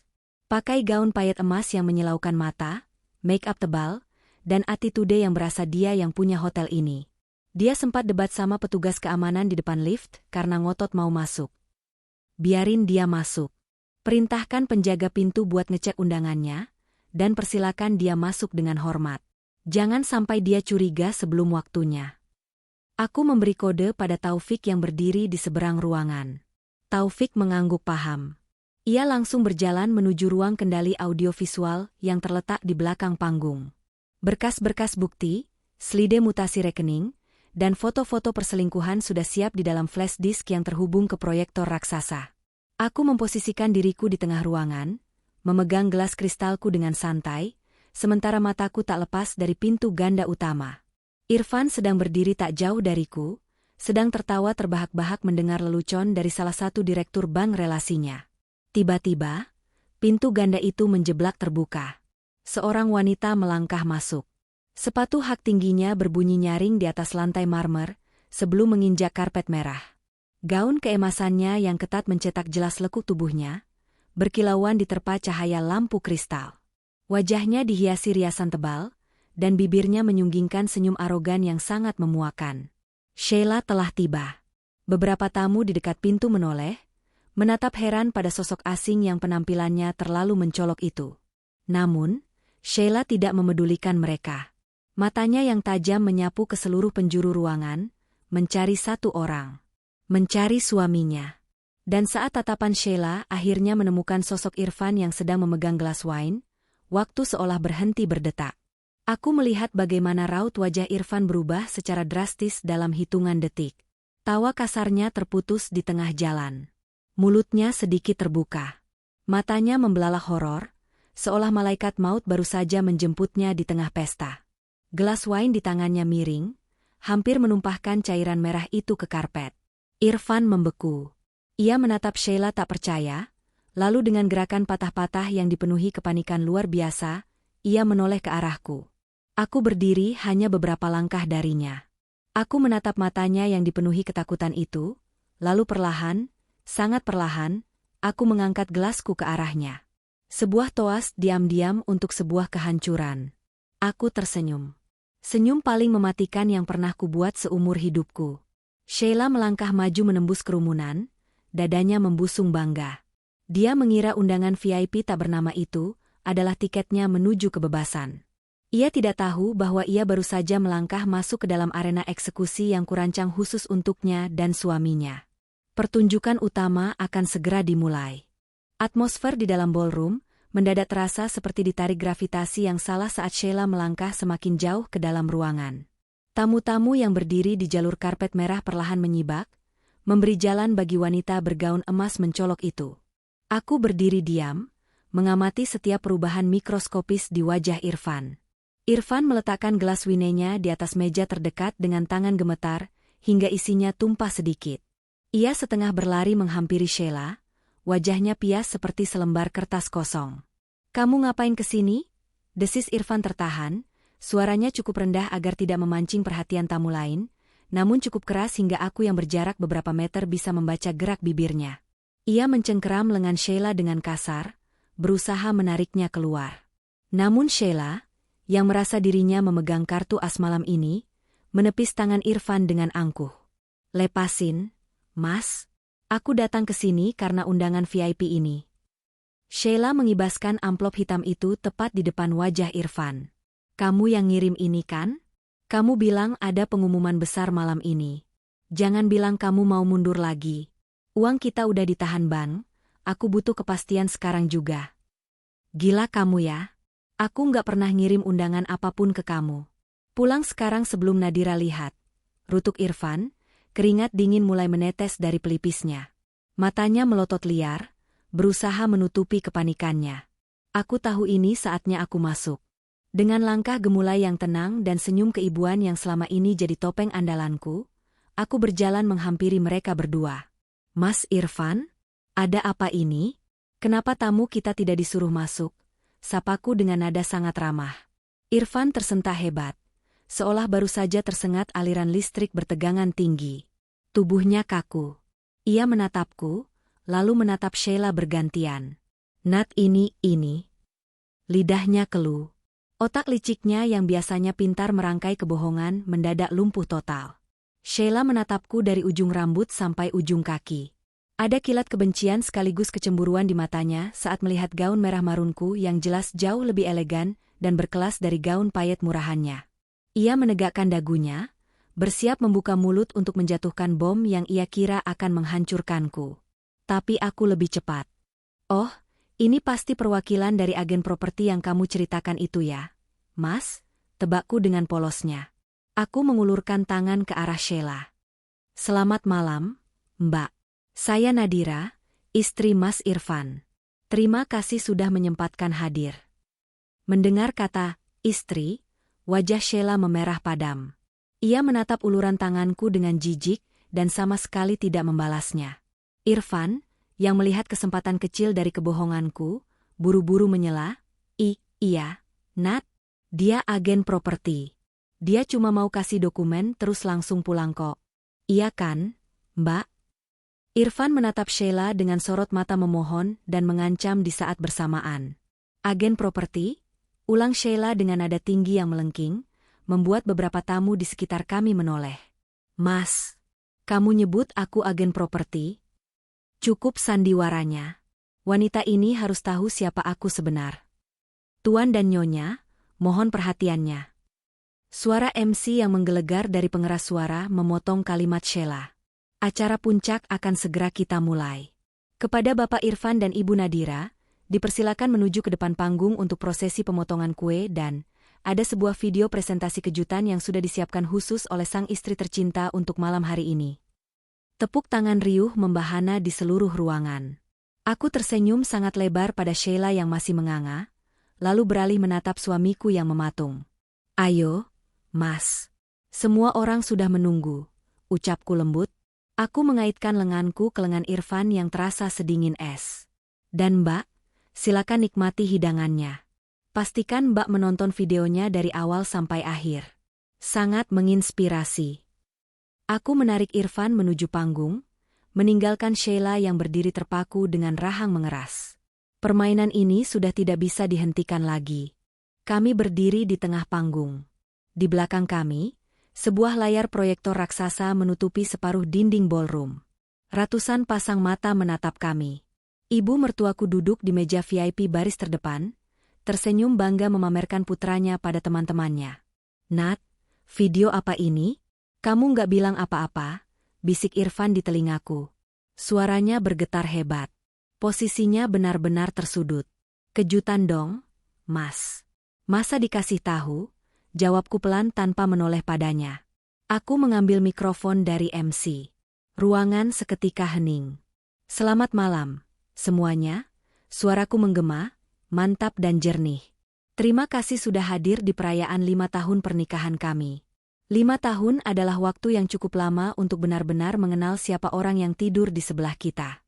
Malam ini, saya ingin membagikan sebuah perjalanan panjang.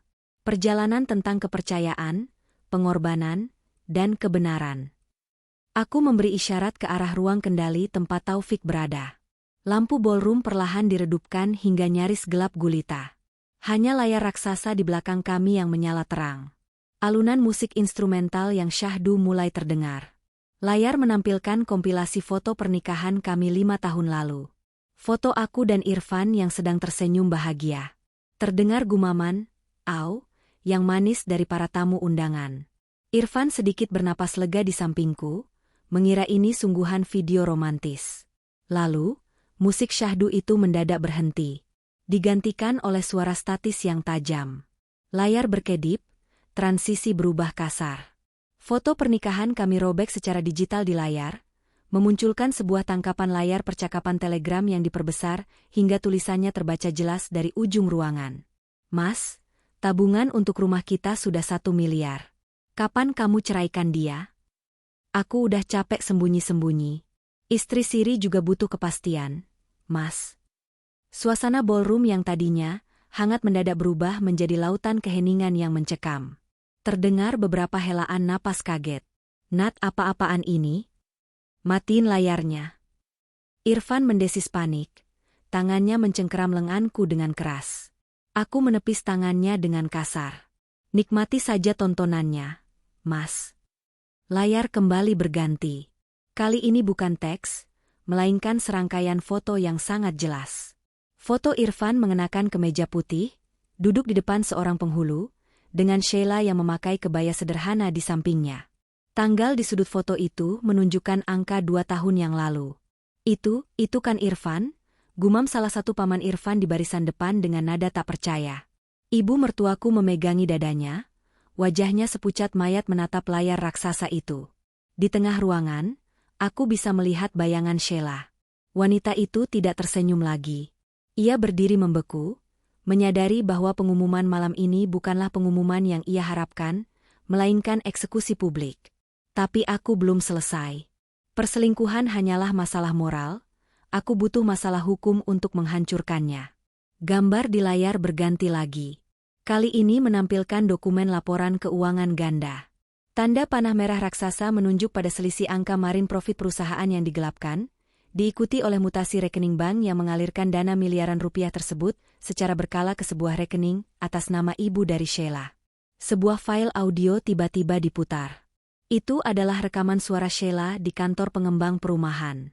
"Mbak, jangan macam-macam ya. Saya ini istri pengusaha kaya. Uang saya ada 1 miliar di situ. Masa diblokir tiba-tiba? Aku nggak mau tahu. Kamu harus urus banknya sekarang juga atau aku bakal nekat datang ke rumah istrimu dan bongkar semuanya." Kehebohan pecah. Para tamu mulai berbisik-bisik, menunjuk-nunjuk, dan menatap ngeri ke arah panggung.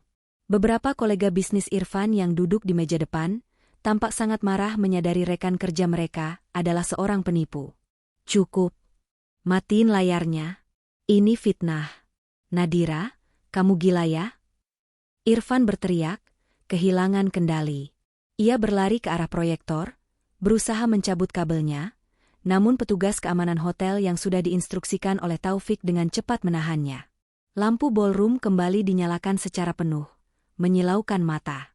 Aku berdiri tegak di tengah panggung, menatap suamiku yang kini memberontak di tangan 2 petugas keamanan. Topeng kesempurnaannya telah hancur berkeping-keping. Aku mengangkat mikrofon kembali. Kali ini, tidak ada lagi senyum manis di wajahku. Mataku menatap dingin ke arah Irfan, lalu menyapu seluruh tamu undangan yang terdiam tegang. "Tamu undangan sekalian," suaraku membelah keributan. "Apa yang kalian lihat barusan bukanlah fitnah. Itu adalah fakta yang selama 2 tahun ini disembunyikan dengan sangat rapi oleh pria yang berdiri di sana. Pria yang selama ini kalian kagumi sebagai pengusaha sukses yang merintis semuanya dari nol." Aku berjalan perlahan ke tepi panggung, mendekati ibu mertuaku yang sedang dipapah oleh kerabatnya. Dan untuk ibu, yang selalu membanggakan kerja keras putranya, perlu ibu ketahui, modal awal 1 miliar rupiah untuk mendirikan perusahaan waralaba itu bukan berasal dari pinjaman bank. Itu adalah uang pribadi dari keluarga saya. Keluarga yang selama ini saya sembunyikan identitasnya agar ego putra ibu yang sangat rapuh itu tidak terluka. Aku bisa melihat mulut Irfan terbuka, keterkejutan yang sangat masif menghantamnya. "Keluargamu?" gumamnya tak percaya. "Ya, Mas. Uang keluargaku," jawabku dingin. Dan bukan hanya kau mengkhianati pernikahanku dengan menikahi wanita murahan itu secara siri, kau juga merampok uang dari perusahaanku sendiri untuk membelikan dia rumah mewah. Penipuan korporasi. Penggelapan dana. Taufik berjalan maju dari arah pintu masuk, diiringi oleh dua orang pria berbadan tegap yang mengenakan kemeja safari, penyidik kepolisian yang bertugas malam ini. Taufik naik ke atas panggung dan berdiri di sebelahku. Ia menyerahkan sebuah map coklat yang tebal kepadaku. "Perkenalkan, ini Taufik, kuasa hukum saya," ucapku. Aku membuka map itu dan mengeluarkan segepok kertas. "Mas Irfan, ingat dokumen persetujuan agunan ban yang kau tanda tangani beberapa hari yang lalu saat kau sedang pusing mencari uang? Kau bahkan tidak membaca apa isinya." Aku melemparkan salinan dokumen itu ke udara. Kertas-kertas itu melayang jatuh ke lantai marmer bagaikan daun gugur. "Itu bukan persetujuan jaminan bank, Mas. Itu adalah surat hibah mutlak dan pemisahan harta. Kau telah menyerahkan hak penuh atas apartemen, kedua mobil mewah kita, dan seluruh saham pasifmu di perusahaan kepadaku secara sah di mata hukum." Irfan meronta dari pegangan petugas keamanan. "Nggak mungkin. Kamu nipu aku, Nadira. Dokumen itu nggak sah. Aku bakal tuntut kamu," teriaknya histeris, wajahnya merah pada menahan urat leher yang menonjol keluar. Taufik mengambil alih mikrofon. Suara baritonnya menggema penuh otoritas. "Dokumen itu sah dan sudah dilegalisasi oleh notaris negara, Saudara Irfan. Anda menandatanganinya dalam keadaan sadar dan tanpa paksaan. Secara hukum, mulai detik ini, Anda tidak memiliki aset sepeser pun." Taufik menoleh ke arah kerumunan, menunjuk ke arah Sheila yang kini pucat pasi dan gemetar di tempatnya berdiri. "Dan untuk Saudari Sheila, rekening ibumu yang berisi uang 1 miliar itu tidak mengalami gangguan sistem. Klien saya yang melaporkannya, dan pihak bank telah membekukannya atas perintah kepolisian karena uang itu merupakan barang bukti kejahatan penggelapan dana korporasi." Mendengar kata-kata Taufik, lutut Sheila seolah kehilangan tulangnya. Ia jatuh terduduk di lantai berkarpet. Tangannya meremas gaun emasnya. Harapan akan rumah mewah, hidup nyaman, dan status sosial hancur tak bersisa. "Irfan," panggilku, membuat pria itu kembali menatapku. Aku mengeluarkan satu lembar kertas terakhir dari dalam map. Sebuah surat yang sudah ditandatangani di atas meterai. "Sebagai pemegang saham mayoritas yang sah saat ini, keputusan pertamaku adalah memecatmu dengan tidak hormat dari kursi direktur utama. Dan ini..." Aku melemparkan kertas itu tepat ke wajahnya, adalah surat gugatan ceraiku. Kehancuran itu terjadi begitu cepat, hingga akal sehat sulit memprosesnya. Irfan, pria sombong yang 1 jam lalu masih tertawa memegang gelas wine dan merasa berada di puncak dunia, kini berdiri sebagai pengangguran miskin yang terancam hukuman pidana. Para tamu undangan mulai beranjak dari kursi mereka. Beberapa kolega bisnis melemparkan tatapan jijik ke arah Irfan sebelum melangkah keluar ballroom. Ibu mertuaku menangis histeris, menyalahkan keadaan, dan dibawa keluar oleh kerabat yang lain. Ruangan megah itu kini dipenuhi gema kekacauan. "Mas!" Tiba-tiba sebuah jeritan melengking merobek keributan. Sheila bangkit dari lantai. Gaun emasnya terlihat kusut. Ia berlari menerjang Irfan, memukul dada pria itu dengan tas tangannya secara membabi buta. "Kamu laki-laki penipu. Kamu bilang kamu kaya. Kamu bilang uang itu aman. Gara-gara kamu aku malu di depan semua orang. Gara-gara kamu uang tabunganku ditahan polisi. Tanggung jawab, Mas." Irfan yang sedang dalam kondisi psikologis terhancur, kehilangan kesabarannya. Ia mendorong Sheila dengan kasar hingga wanita itu terhuyung ke belakang. "Tanggung jawab apa? Ini semua gara-gara kamu, perempuan gila," bentak Irfan, matanya melotot penuh kebencian. "Kalau kamu nggak nuntut dibeliin rumah terus-terusan, kalau kamu nggak maksa datang ke pesta ini, semua ini nggak akan ketahuan. Kamu yang hancurin hidupku." "Aku? Kamu yang janjiin aku macam-macam. Kamu yang maling uang istrimu sendiri. Laki-laki keren nggak tahu diuntung," balas Sheila tak kalah beringas. Ia meludah tepat di dekat sepatu Irfan. "Cuy, kalau aku tahu kamu miskin begini, aku nggak sudi nemenin kamu 2 tahun ini di apartemen sempit itu." Di hadapan ratusan pasang mata yang masih tersisa, Dua orang yang selama ini mengkhianatiku saling menguliti satu sama lain. Tidak ada cinta di antara mereka. Tidak ada kesetiaan. Hubungan mereka hanya dibangun di atas fondasi nafsu, keserakahan, dan kebohongan.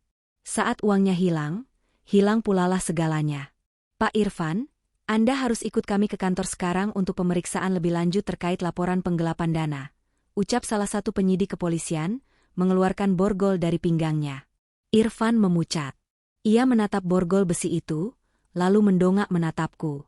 Semua kesombongannya lenyap, berganti dengan keputusasaan yang sangat menyedihkan. Air mata mulai mengalir di pipinya. Nat, tolong aku. Maafin aku, Nat. Tolong cabut laporannya. Aku janji bakal berubah. Kita mulai semuanya dari nol lagi, ya? Aku mohon, Nat. Irfan bahkan berlutut di atas karpet merah itu, merendahkan harga dirinya yang selama ini ia agung-agungkan. Namun hatiku sudah mati untuknya. Tidak ada belas kasihan tersisa. Aku menatapnya dari atas panggung, ekspresiku datar tak terbaca. Kita memang memulainya dari nol, Mas. Tapi kau menghancurkannya hingga minus. Bawa dia, Pak. Penyidik polisi menarik lengan Irfan dengan tegas. Borgol berbunyi klik mengunci pergelangan tangannya. Suara tangis dan rontaan Irfan menggema saat ia diseret keluar dari pintu utama ballroom, melewati Sheila yang berdiri terpaku dengan riasan wajah luntur karena air mata kemarahan. Petugas keamanan hotel kemudian menghampiri Sheila. Maaf, Bu. Anda bukan tamu undangan resmi di acara ini. Silakan tinggalkan ruangan, atau kami akan memanggil polisi atas tuduhan perbuatan tidak menyenangkan. Sheila menatap sekeliling. Tidak ada satupun tatapan iba yang tertuju padanya. Hanya tatapan merendahkan. Dengan langkah gontai dan kepala tertunduk, ia menyeret kakinya keluar dari ruangan, hancur lebur tanpa membawa uang sepeser pun. Panggung eksekusi telah selesai. Pesta perayaan pernikahanku telah berhasil mengubur sang pengkhianat hidup-hidup. Aku memejamkan mata, menarik napas dalam-dalam. Aroma mawar dan sedap malam di ruangan ini tidak lagi tercium seperti ilusi kesempurnaan. Aromanya kini terasa seperti kebebasan mutlak. 1 tahun kemudian. Sinar matahari pagi menembus kaca jendela besar ruang direktur utama di lantai 20. Ruangan ini jauh lebih luas dan lebih elegan daripada saat Irfan yang menempatinya. Aku berdiri di dekat jendela, menyesap secangkir kopi hitam, memandang hiruk-pikuk lalu lintas Jakarta di bawah sana. Pintu kayu mahoni ruanganku diketuk pelan. Mita masuk dengan membawa setumpuk tablet, diikuti oleh Taufik yang mengenakan setelan kasual hari ini. Laporan bulanan untuk cabang Surabaya dan Bali, bos. Semuanya hijau. Pertumbuhan profit kita naik 20% sejak rebranding bulan lalu. Mita meletakkan tabletnya di atas mejaku dengan senyum bangga. Kerja bagus, MIT. Pastikan bonus kuartal ini turun tepat waktu buat tim marketing, kataku, membalik badan dan bersandar di tepi meja kerja. Perusahaan waralaba ini kini murni berada di bawah kendaliku. Tanpa tangan kotor Irfan yang memotong aliran dana, bisnis ini berkembang pesat jauh melebihi apa yang pernah ia capai. Taufik duduk di sofa tamu, menyilangkan kakinya dengan santai. Dan gue bawa berita hijau lainnya buat lo, Nat. Salinan putusan sidang pengadilan tingkat akhir baru aja keluar pagi ini. Aku menaikkan sebelah alis. Berapa tahun? Hakim nolak bandingnya. Irfan resmi dijatuhi hukuman 4 tahun penjara untuk kasus penggelapan korporasi berlapis, plus penyitaan aset pribadi yang tersisa untuk ganti rugi denda negara. Taufik melemparkan sebuah dokumen ke atas meja. Dia benar-benar habis, Nat. Sampai ke akar-akarnya. Aku tidak merasakan simpati sedikitpun. Hanya ada kepuasan yang dingin. Keadilan telah ditegakkan. Dan mantannya? Mita terkekeh pelan. Oh, si pelakor itu? Intel gue ngabarin kalau dia sekarang tinggal di kos-kosan murah di pinggiran kota. Tabungan 1 miliar itu resmi dikembalikan ke kas perusahaan kita karena terbukti itu uang hasil kejahatan. Ibunya di kampung sempat sakit-sakitan karena kaget didatangi polisi, dan Sheila harus kerja jadi SPG lepas buat nyambung hidup. Nggak ada lagi barang branded, nggak ada lagi mimpi punya rumah Mediterania. Aku tersenyum tipis. Mereka mendapatkan hukuman yang pantas. Irfan kehilangan kebebasan dan hartanya, sedangkan Sheila kehilangan ambisi dan harga dirinya. Lo udah puas sekarang, Nat? Tanya Taufik, menatapku dengan sorot mata kagum. Aku berjalan menuju kursiku, kursi kulit tebal yang kini menjadi tahtaku yang sebenarnya. Aku duduk di sana, merasakan kenyamanan dan kedamaian yang tidak pernah kurasakan selama 5 tahun pernikahan palsu itu. Puas? Fik. Sangat puas, jawabku tegas. Dulu, aku menangis karena merasa duniaku hancur saat melihat notifikasi di layar tablet suamiku. Aku mengira aku adalah korban yang kehilangan segalanya. Namun, pengkhianatan itu justru membangunkanku dari tidur panjang. Rasa sakit itu adalah martil yang menghancurkan cangkang kebodohanku, membiarkan Nadira yang tangguh, cerdas, dan merdeka lahir kembali. Aku bukan lagi istri yang menunggu di rumah sambil memasak. Aku adalah wanita yang memegang kendali penuh atas takdir, harta, dan hidupku sendiri. Layar komputerku menyala, menampilkan jadwal meeting dengan calon investor dari Singapura siang ini. Aku tersenyum menatap layar itu. Skakma telah berakhir, dan sang ratu kini berdiri sendirian di atas papan catur, memenangkan permainan hidupnya dengan sempurna.